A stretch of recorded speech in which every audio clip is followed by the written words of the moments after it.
You think you've heard this story 100 times, the one that starts with a decrepit boat drifting to sea. This boat lost on the Indian Ocean off the coast of Australia. At the beginning of the journey to Australia, our boat started to sink into the sea. We had to traveling with the help of it for 40 hours. On board there were Afghans, Syrians, Sri Lankans and Omar, a 28-year-old Iranian. Omar is not only a character from a cartoon. This voice is really that of a man who fled his country, using all means to avoid death. My friend Tahib and two other men lost their lives in the ocean.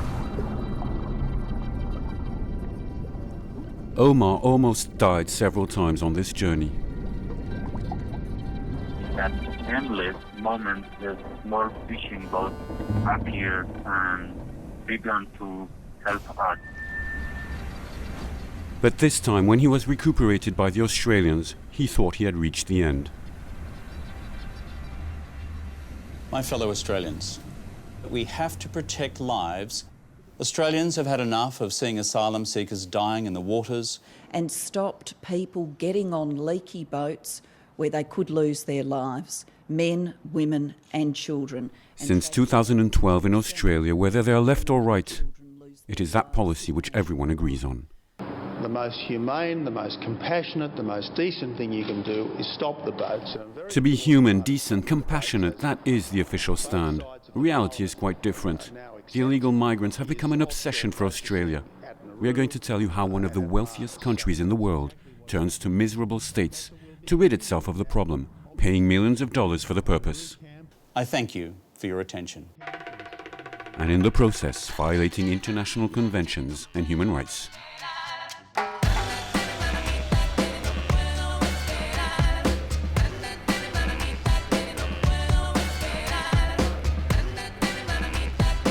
The basic principle is quite simple. When a stranger comes to Australia by boat and without a visa, there are two solutions. The first one, to go back to his country, after wandering for months, and so close to the goal nobody cares for that solution. The second one, to be transferred to a centre on a small island in the Pacific, where Australia pledges the application for asylum is going to be studied. Then, a new life can start thousands of miles away from Australia, either in Nauru, Micronesia, or in Manus, Papua New Guinea.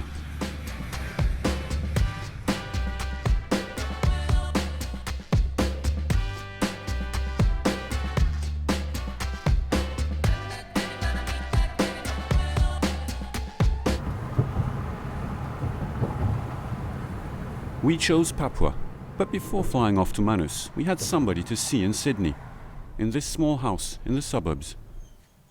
Nicole, an ordinary student, between small jobs, Saturday evening parties, and dreams of travelling. On a summer day in 2013, Nicole saw an ad on Facebook, the Salvation Army offering a job on an island in Papua. This sounds like amazing. We get to go to this holiday island, and we all got to go over together as a team and help the asylum seekers. And to be honest with you, I didn't know what an asylum seeker was at that stage. Ah, the wild beauty of Papua New Guinea. The jungle, the coral reefs, and its exotic traditions. Be overwhelmed by the hypnotic sounds of drums. So come and experience Papua New Guinea's. An unknown destination north of Australia, just under the equator.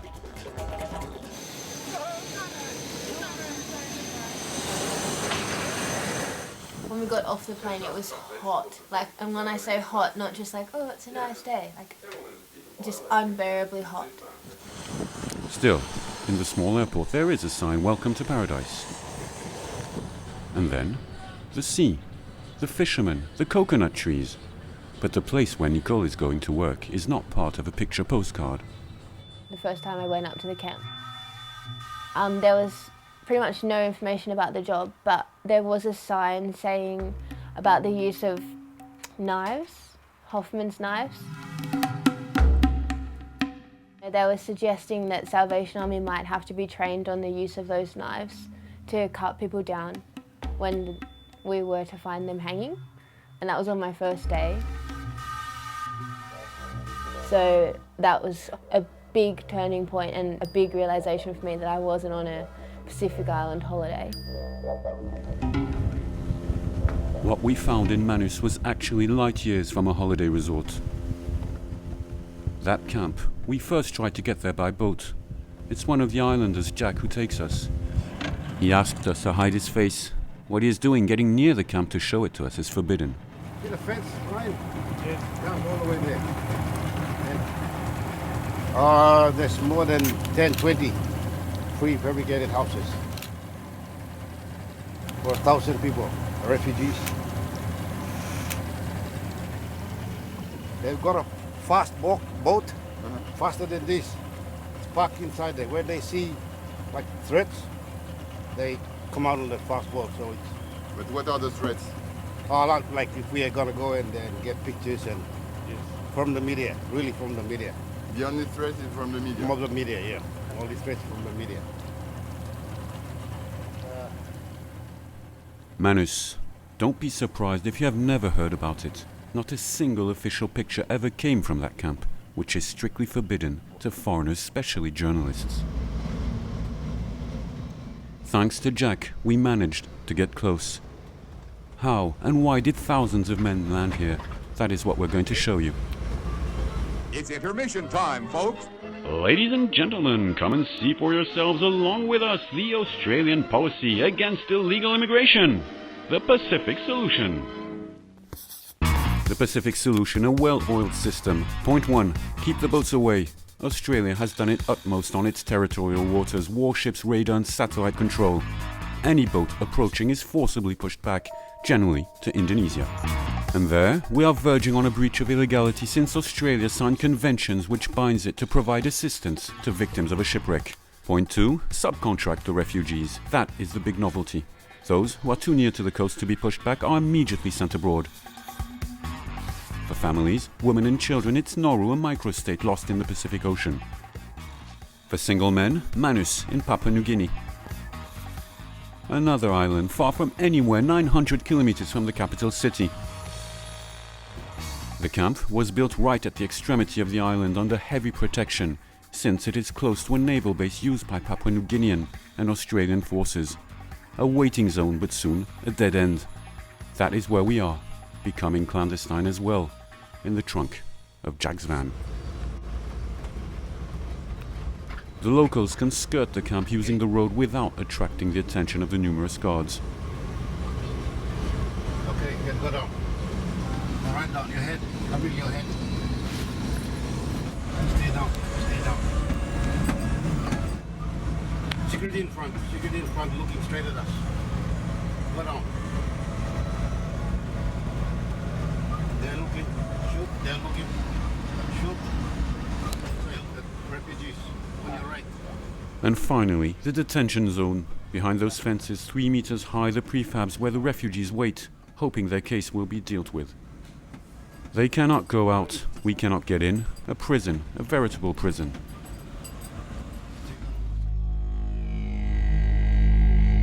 And here they are. Silhouettes, shadows hidden from the world. Thousands of miles from that Australia they were dreaming to reach. How can we tell the story of those men forced into exile, locked right in the middle of the Pacific? How can we get in touch with them? It took us months. First, we had to introduce a telephone inside unbeknown of the guards. With this telephone, we contacted Oman, the Iranian from the boat. Hello. Do you have my voice? His voice has been disguised and changed to protect him. Omar is taking risks, but he wanted to tell us his story, the story of his life since he left Iran 3 years ago. My country is ruled under Islamic government. They are really fanatic. If you have done any political thing which is against their beliefs, they will kill you. From his prison, he describes his life behind the barbed wire. His words are the source of these drawings. Here is the Manus camp, as it was never documented before. The first day when I was in Manus Island, all of the people were a bit shocked because they didn't expect this to happen. We have never believed that one day we will be treated by this way. For example, they have changed my personal name with alphabet and numbers, and they call us a criminal people. You had asylum seekers who didn't know how long they were going to be there for and why they were there, and that was the cause of so many problems, was that there was no answers for these people. So that led to a lot of distress and mental anguish, like depression, suicide attempts, self-harms. The place just made people suffer mentally.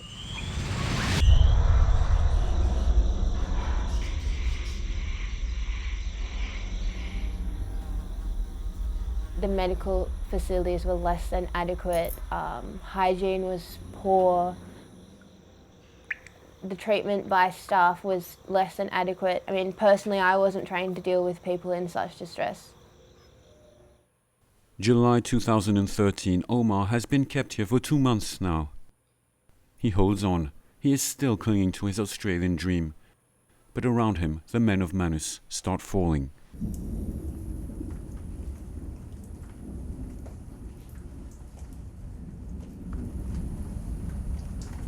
In my life, before I haven't seen people harm themselves. But nowadays, it happens again and again. Most people can go back to their countries, they're left behind being persecuted. Sometimes when I talk to them, they say, what is the reason that I should survive? What is the reason that I should live?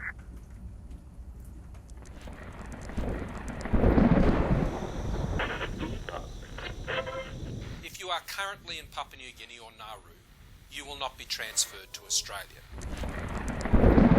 You will remain there until you either choose to return or you are resettled somewhere else other than in Australia. That summer evening of 2013, for Omar and all the men in the camp, the Australian dream vanished forever. Manus, for the refugees, a black hole. The only way out now is Papua New Guinea. Australia runs the subcontracting logic to its full extent. First, temporary welcome behind bars, and then finally asylum there permanently. To have the Papuans agree on the deal true, it has been necessary to take out the checkbook. Management of the camp costs Australia $300 million a year. But Canberra decided on a nice bonus, $400 million as annual aid to Papua. Do the calculation yourself, it means $700,000 per detainee per year. That money comes back to Manus, in small proportions, a new market, a few roadwork, some new jobs. But not enough to comfort that very small community.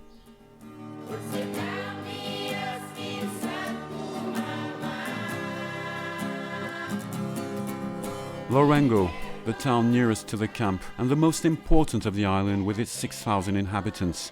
A large village, not really equipped to accommodate a potential 1,000 new fellow citizens.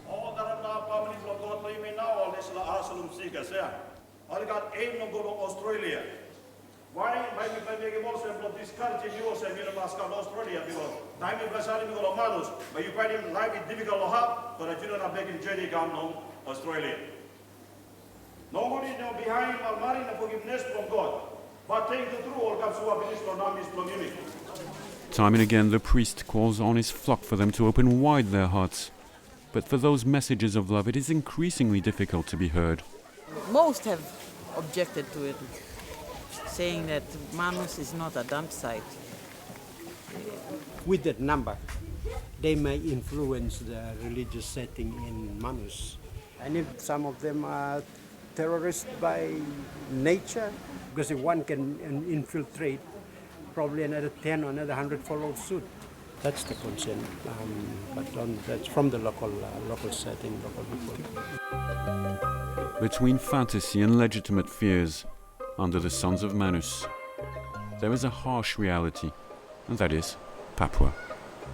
This former Australian colony is one of the poorest nations in the world, according to the measure of human development, which mixes health, economy and education.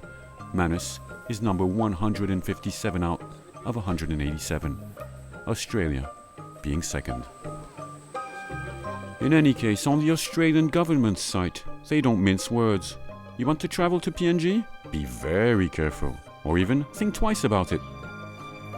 High insecurity, cholera, malaria, or even the very important rate of AIDS.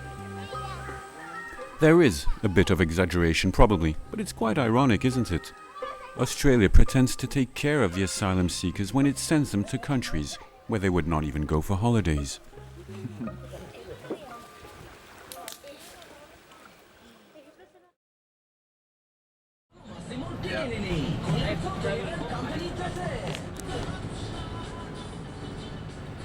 We wondered how in such a remote area could be organized the life of 1,000 prisoners. And the answer, we got it from these buses. Transfield Services, the name of an Australian private company. Every day, the buses ply this city to take the PNG staff to the camp. Transfield, a giant multinational company for which immigration is a business among so many others, and which, by taking care of everything, removes a nasty thorn from the government's stand. Transfield Services is an operations, maintenance and construction company. It operates in defence, immigration, telecommunications, oil and gas. And running a camp from A to Z, would you know how to do it? In fact, there's not much that we don't do. Transfield landed a gold line contract with the government, $1 billion for the maintenance of Nauru and Manus for 20 months. The multinational company gets more than $700 per refugee and per day. But the only 5-star service in Manus is security. 600 guards, more than 1 for 2 detainees. They can be seen everywhere, but they've signed a contract which forbids them to give the slightest information about the camp. Only this PNG ex-chief officer agreed to talk while remaining anonymous. For me to see as a human being, I see that they were really mistreated. But when we see this, we feel sorry for them. But what we cannot do, we have nothing to do. We have no powers, authority to say no. Please let them go this way. And I see that because of they stayed a more longer period in the center, the more frustrations they had. In the camp, Tampa's flare and the Papua New Guinean guards are the target of the anger. The transfers were swearing Papua New Guinea. They were saying Papua New Guinea, idiots, bastards and all this, you know. They said they want to burn the PNG flag. And if people don't respect us, so why should we respect them too? For my custom, when you sweat me, I will be very, very angry with you. During the night of February 17, 2014, the unavoidable could not be avoided. The locals and the police were trying to invade the compound and break in the fences. I just was scared and I just shot our home door. When the people started shooting, not all of the G4 they escaped. No one was protecting us.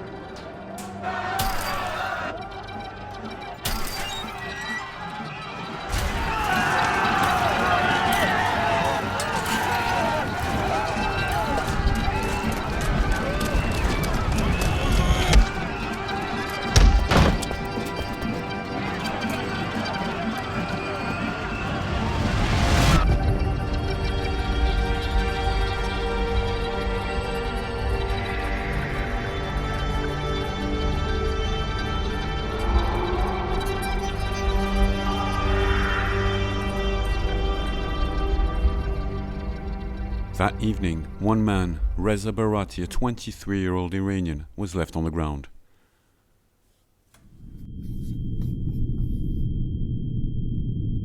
Today, UNHCR is very concerned about the recent developments on Manus Island, in which one asylum seeker reportedly lost his life and several others were reported injured. 1 dead and 77 injured. The leaden wall of silence weighing on the offshore refugee camps is fragmented. Reports come to light and devastate Australia, accused of shattering lives. Shameful living conditions, arbitrary detention, violation of human rights, psychological torture, and even sexual aggressions. We have obtained the Papua New Guinea police report on Reza Barati's death. A refugee who witnessed the scene explains that Reza was standing by the door of the internet premises when the guards, 2 Papua New Guineans and 1 New Zealander, surrounded him, hitting him violently with sticks and then with their bare hands. The autopsy report indicates that the death blow was delivered by a stone in the face. Final conclusion: manslaughter.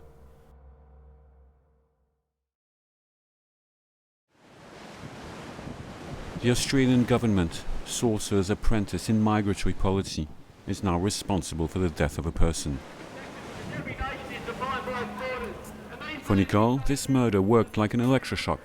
She quits her job, decides to start using weapons, democratic weapons.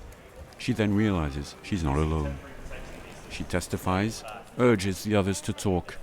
Australian society starts to develop an idea of the way those who are forbidden entry are treated.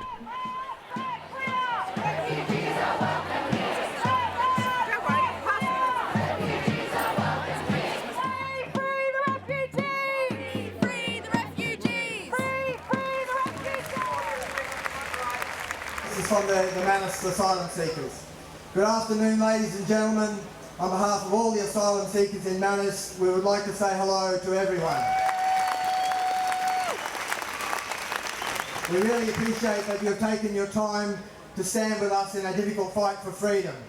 We have requested protection from Australia, but instead of protection, they have jailed us in an island similar to Guantanamo. I feel really happy that people come out and protest. I think they're standing up for something they believe in. They generally care for other people, and I think that's what Australia's about at the end of the day, considering that's what we're founded on.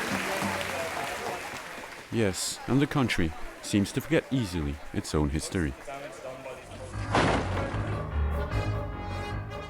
A little more than 200 years ago, when the English decide to plant their flag in Australia, not many are keen to venture so far. It is then that the British Empire has a brilliant idea to send there those who have no choice, its prisoners, force its poorest subject to embark on the adventure. Convicts, hungry people coming from the sea. Does that tell you something? Without them, Australia would never have become that great and prosperous nation it is today, world reference to rugby, cricket, and barbecues.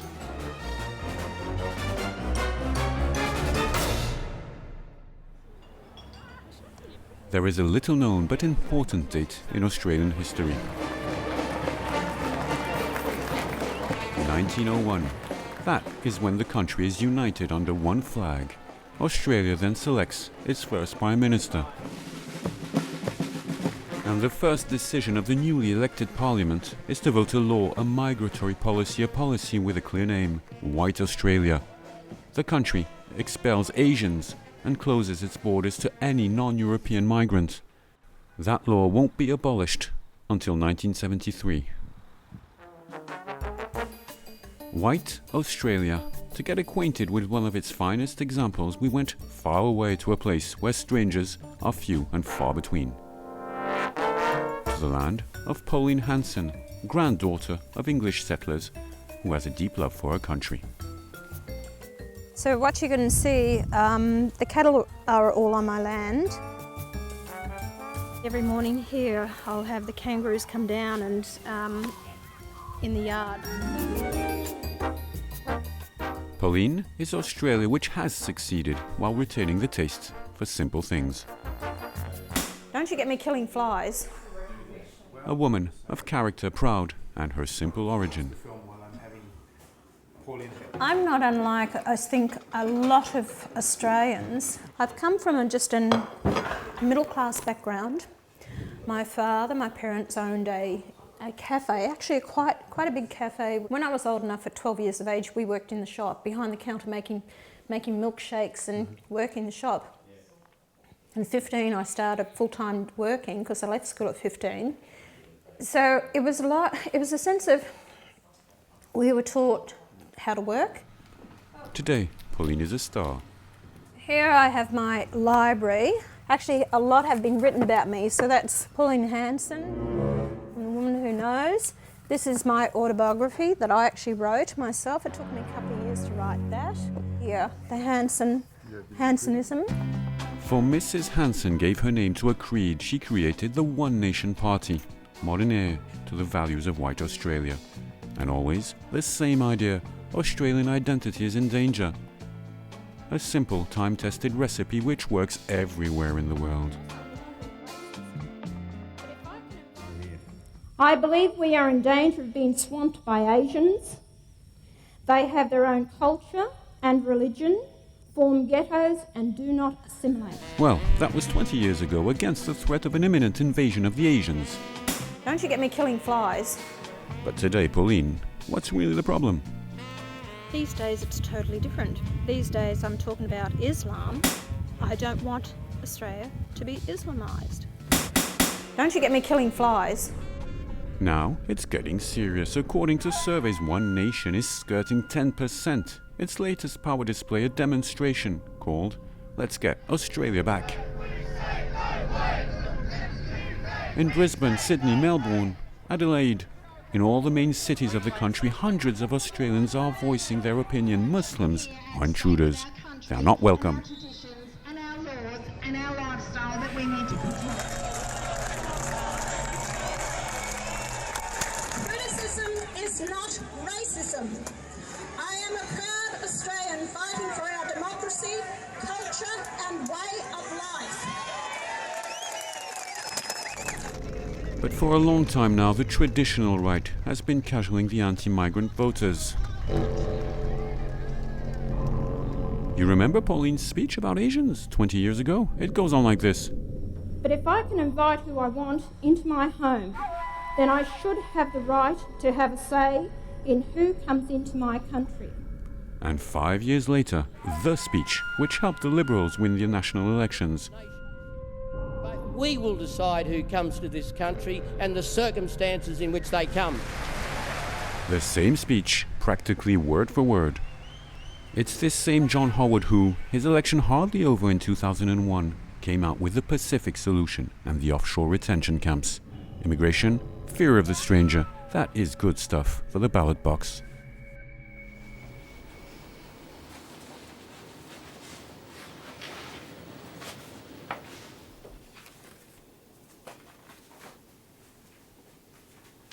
The real concern is actually with votes, that there is a proportion of the electorate of about 10% who are obsessed with boat arrivals and refugees. And that 10 percentage points of the electorate can make the difference between winning and losing an election.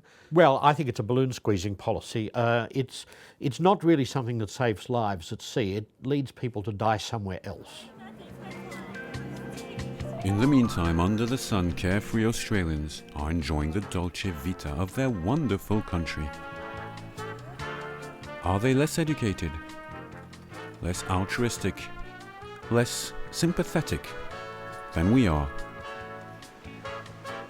Unlikely. On the other hand, they get much less information about the fate of those who seek asylum in their country.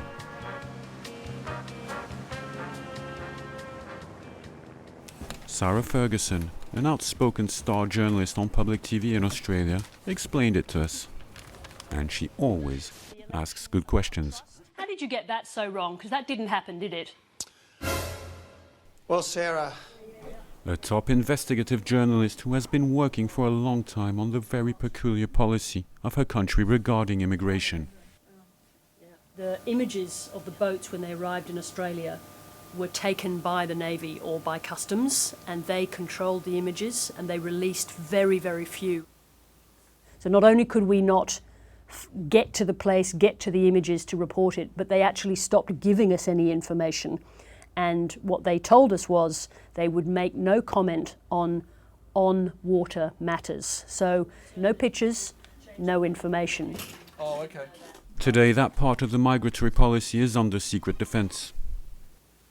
So the government doesn't want to share that with the Australian people, and so they've done a very good job at covering up those facts. I almost can't believe I'm living in a free country in the modern era, and there is a whole area of government policy which I am forbidden to talk about or report on.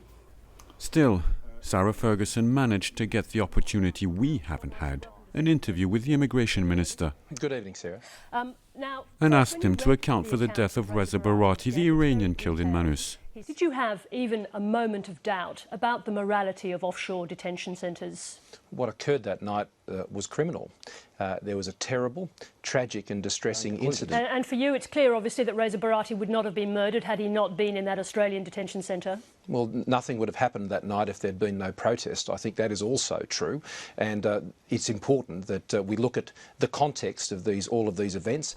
But the government's answer is clear: no responsibility. The Australian system is foolproof, provided one doesn't take into account the human cost. We know what the outcome is to people who have done nothing other than seek asylum, rightly or wrongly, whether they've got a good case or a bad case, they've broken no law, and they are in a position of being suffering psychological harm from that. We know it, and we're still doing it. Sometimes I think I'm dreaming.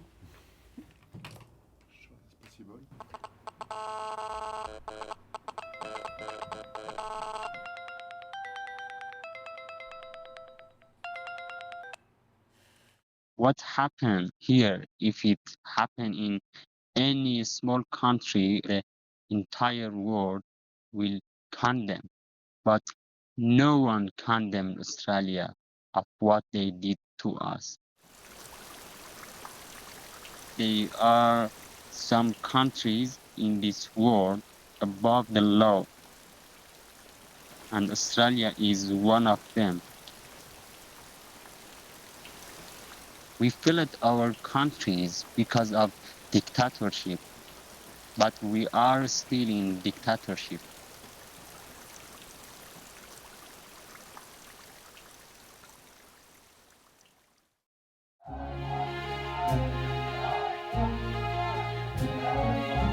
This is the situation of asylum seekers that they come to Australia in PNG jail. Life is just a dream. Float down the stream and watch the stars.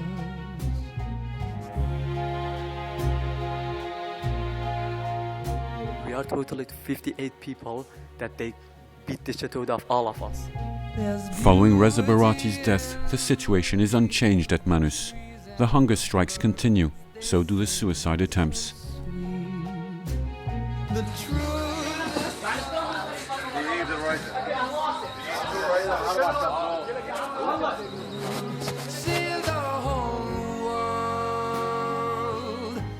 So as not to be force-fed, certain detainees go as far as sewing up their lips. When you follow your dreams over the moon.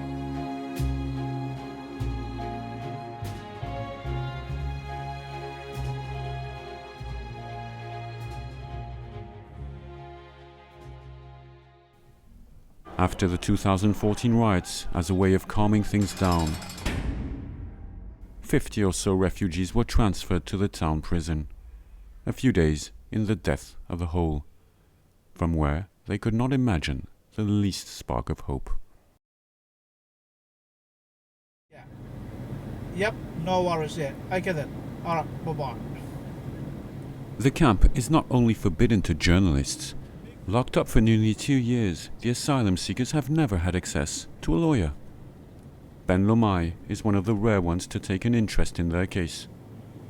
When I heard about the asylum seeker, my idea was to try and get the instructions from the detainees as soon as possible. Their demand for representation: this paper must be signed to have a lawyer here, and to sign this paper the lawyer has to enter the camp. It is the snake biting its own tail. This lawyer, born in Manus, has been searching a long time to find a weak point, and thanks to his contacts, he found one. This is the jail in which I got instructions from. The detainees were kept here, and what I did was I came here, used an agent to covertly give them the instruction documents, and about 25 of them signed the documents here. Thus, Ben Lomai has become the legal representative of 25 prisoners. He is finally able to cross the camp's threshold. It took him 2 years to obtain this right, which is normally given to prisoners all over the world. An Australian lawyer, a human rights specialist, is helping him with his task. Now, human rights are issues which often have to be solved in the field. You know, you can't really solve human rights issues in offices, particularly if you're going to, access your clients and take instructions. A lot of your clients are, as in this case, are in detention or in remote areas.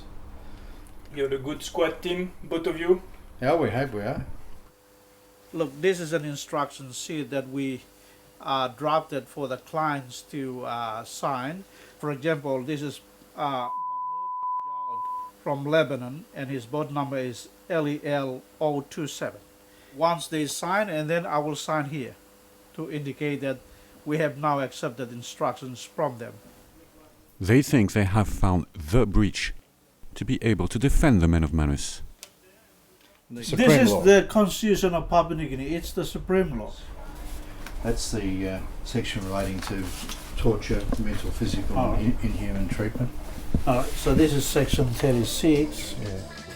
For although Papua is a poor country, its constitution, written at the time of their independence in 1975, is a model of its kind, precise and complete, particularly in human rights content.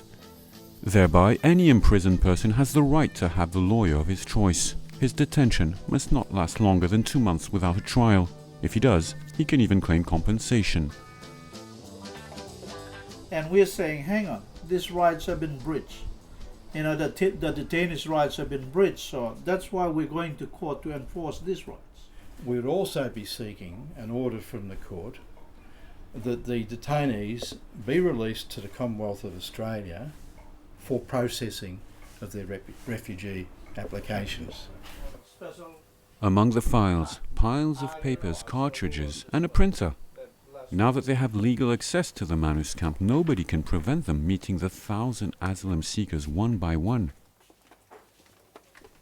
The battle is just beginning, and it will take months. Patience and obstinacy will be needed to stall the Australian machinery.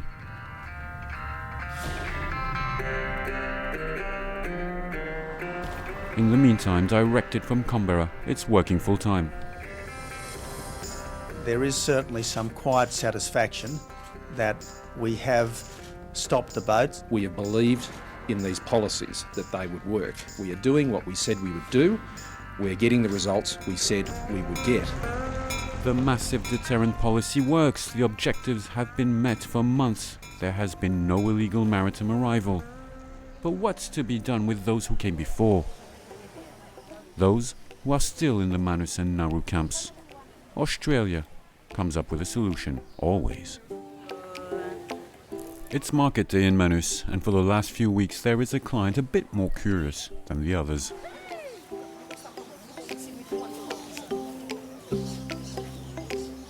Oh, what is it? I haven't seen before. Well, Reza, this is a lemur, a cascus in Papua New Guinean language. Reza did not escape from the Manus detention center. He is a free man, doing his shopping now.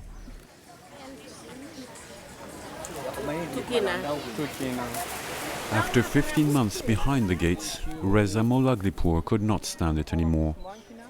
This 30-year-old Iranian was the first to seek asylum in Papua and obtain it, and thus give up on Australia. This place that we are living in here, very different place to any place that before we wanted to go to there. Yes, and but now I try to be adapted.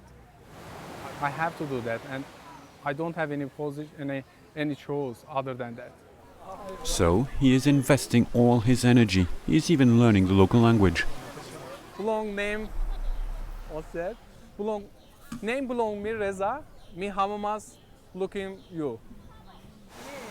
The language classes are paid by Transfield, do you remember it? The company taking care of him in Manus, which still does so today.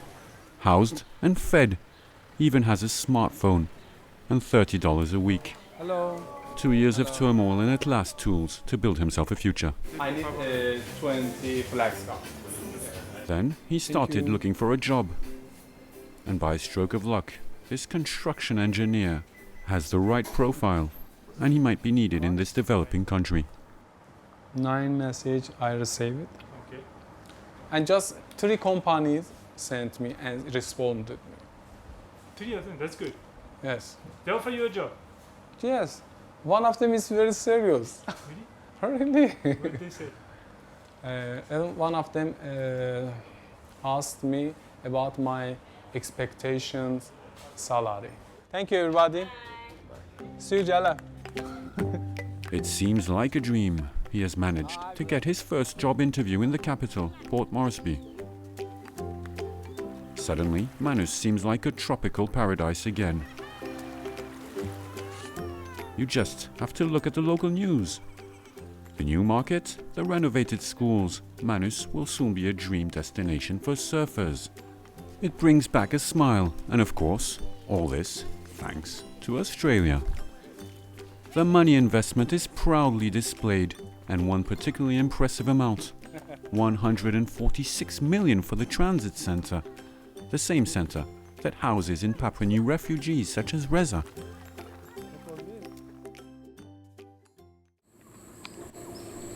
We tried to film the brand new centre. And guess what? We ended up at the police station. 2 hours of cross-examination. Okay. As a result, we asked Reza to film with a small camera. Here is refugees accommodation who moved from detention to here.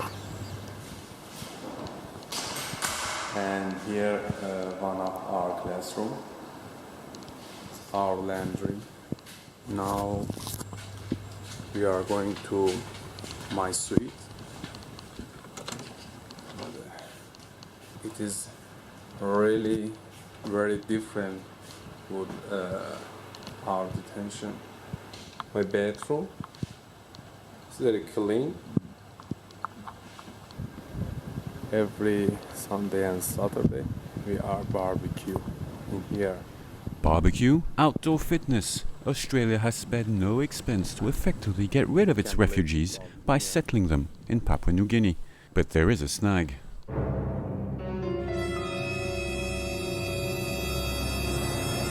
A building planned for 300 people and hardly a living soul. Ah, it is cat. 5 months after opening, this centre houses only 15 refugees. Why? That's the question, because the others have refused for now to seek asylum in Papua New Guinea. Okay, anyway, I think my report is finished in here. And we wondered what was the problem, and mostly why Omar didn't follow Reza. You don't understand. We left our families, everything we had, and take so many risks because we have a dream, start a new life with the future. Australia is blackmailing to us. Live in that violent, poor country with no possibility, or stay in that concentration camp. But asylum in PNG is like soft suicide for us. We know that.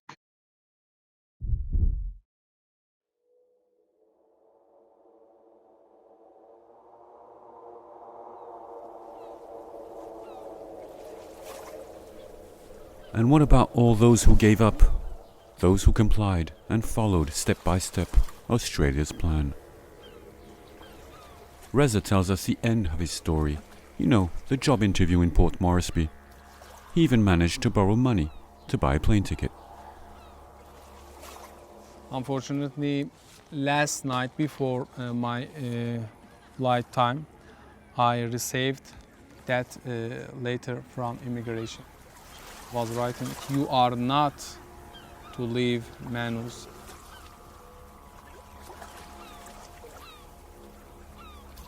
I was told I'm free. That certificate told me that you are free. That work permit, it means that I can work and I can travel. I have 2 different documents from immigration. Immigration signed that, and also immigration signed that. In the administrative contradiction, the decision that prevails is to prohibit any departure from Manus Island. History is repeating itself. So close to his goal, he is again at an impasse. That detention was a small detention. When I wanted to go out of this island, actually it is just a little bit big detention. It is not any different between here and detention. They were lying. They were lying always me. Honestly, before, yes, I was very optimistic, but now, no. I don't know what will happen in future. Really, I don't know. Try as he might, Reza remains trapped, and we, at the end of our investigation, we experienced a strange feeling, being able to get on the plane so easily like that, with our passport. A bitter taste, knowing that we were leaving Omar behind and the detainees of Manus without having managed to meet them. The story could have stopped there, but on that small island, the refugees don't go unnoticed. On the plane, he was right at the back. He was probably born in Somalia or Eritrea. We wanted to talk to him, but he was well protected. Is he a refugee from Manus is going for? Is he free or not free, sir? He's free. He's free, so he can talk to us? He's here on medical treatment. Sorry? He's here on medical treatment. Okay, so he's going to hospital in Port Moresby? Yes. Do you agree for us to talk to him as he is here? Because the guards and the nurse who are with him tell us that he is being evacuated for psychiatric reasons. you have no right to do that. Sorry, you have no right to do that.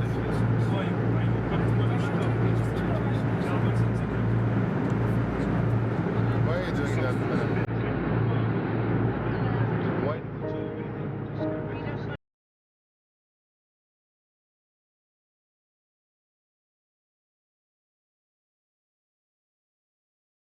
Report from the Australian Health Services issued statistics hard to believe. In red, the asylum seekers victims of severe depression, in other words, suicidal mad, so to speak. The more they stay in the detention camps, the more serious their condition. 1.5 years, and 1 out of 2 is in the red zone.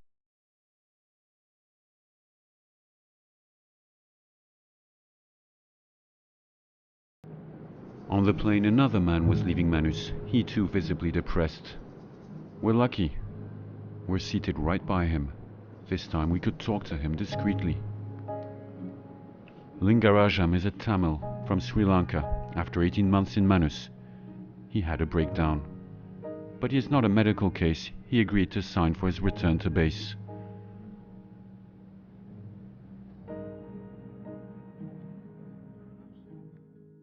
எது செய்கிறேன்னு எனக்கு தெரியாத நிலைமையில தான் நான் இன்றைக்கு ஒரு முடிவெடுத்து நாட்டுக்கு போகிறேன். ஆனால் என்ன நடக்குதோ இனி அது எல்லாத்தையும் நான் எனக்கு இப்போ நான் சொல்கிறேன், எனக்கு இங்கே இருந்து நாட்டுக்கு போக விருப்பம் இல்லை. ஏன்னா எனக்கு நாட்டுக்கு போனால் எனக்கு நிறைய பிரச்சனை இருக்குது. நான் எனக்கு ஏற்கனவே எனக்கு தெரியும், என்னுடைய அம்மா மனசு வைஃப் ஒருவருமே என்னை வர வேண்டாம்னு சொல்கிறாங்க. ஆனால் நான் அதை மீறித்தான் போகிறேன். ஏன் போகிறேன்னு சொன்னேன், இந்த மனதான சொல்கிறேன். நான் ஆண்டவனை வேண்டிக் கொண்டிருந்தேன். ஆனால் ஆண்டவன் கூடி எனக்கு கை கொடுக்க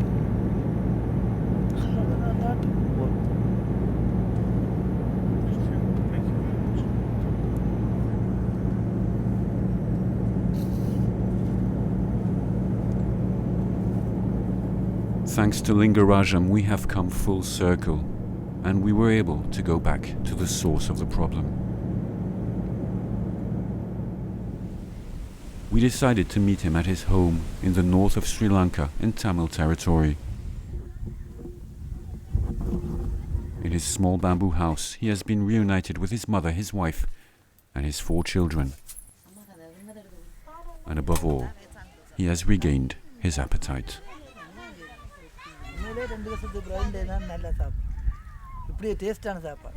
The father, the husband, the son is back. But there is a sort of unease. No sentimental outpourings, no happy faces, a heavy atmosphere. His mother explains why.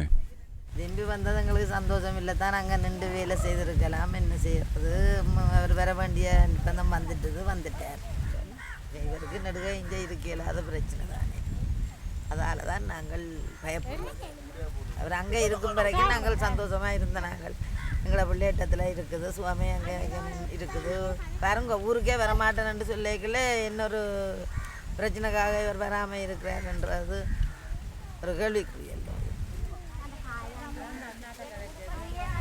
Jaffna, where his family lives, has been devastated by 26 years of civil war.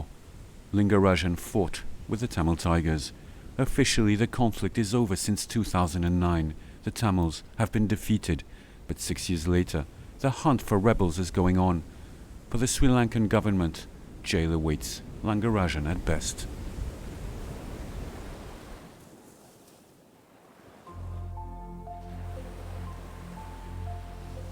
To enjoy as much as possible being with one's family. 2 years have elapsed, but Lingarajan is facing again the very same situation which led him to climb aboard that boat to Australia. And now, he is also sick and in debt. He knows it. If he wants to live, if he wants to provide for his family, he will have to go another time. அப்படியாண்டு இல்லை என்னென்னு சொன்னால் இப்போ ஆஸ்திரேலியாவுக்கு இந்த கடலால் போக என்னால் இனிமேல் முடியாது. ஆனால் எனக்கு இங்கே பிரச்சனை மறுபடியும் எது இருந்தால் நான் வந்து வேறு இந்தியாவோ இல்லை எங்கேயாவது போகணுமென்று இப்போ இங்கே இருக்க முடியாண்டா நான் போகத்தான் வேணும்.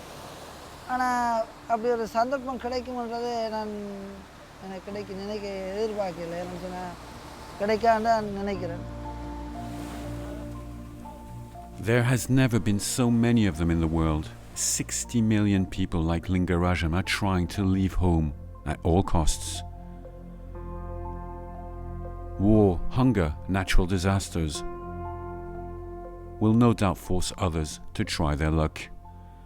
Australia, its camps and its policy has at least achieved one thing: to be erased from their dreams.